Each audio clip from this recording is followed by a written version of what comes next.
Salut à tous et bienvenue dans ce 33e Bottle Kill sur Malte à propos.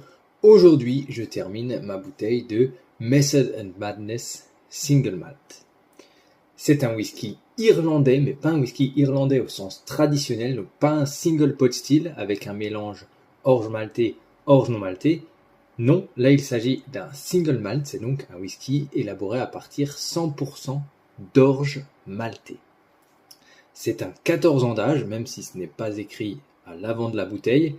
14 ans d'âge et un vieillissement qui a été effectué pour l'essentiel en ex-fût de Bourbon, mais également une partie en ex-fût de chêne français du Limousin, mais on ne sait pas ce qu'ils ont contenu auparavant, ou même s'ils ont contenu quelque chose, si c'était des fûts vierges.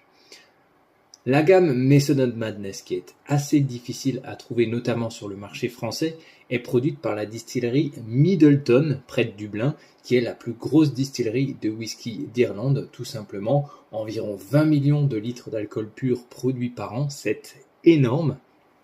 Et donc cette distillerie produit Method and Madness, mais également des marques beaucoup plus connues, telles que Redbreast, Powers ou Jameson. Alors c'est un whisky que j'apprécie tout particulièrement, et on va tout de suite commencer par le nez. Alors oui, j'ai oublié, c'est évidemment un whisky qui est ni filtré, ni coloré, et embouteillé à 46 degrés d'alcool. Donc au nez, on est tout de suite surpris, on ne s'attend pas à trouver cela dans un whisky de 14 ans d'âge. C'est un whisky qui a l'air beaucoup plus jeune comme ça. Beaucoup plus jeune avec une pointe d'alcool, mais aussi un côté vivant. Énormément de fruits, des épices. Là, on retrouve toute la richesse du profil aromatique d'un whisky irlandais.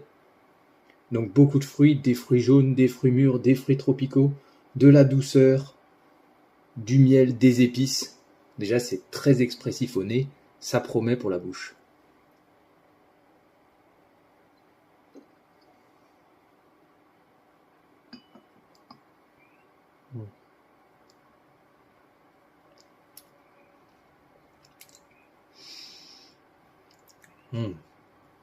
Alors tout comme le nez, la bouche est très expressive.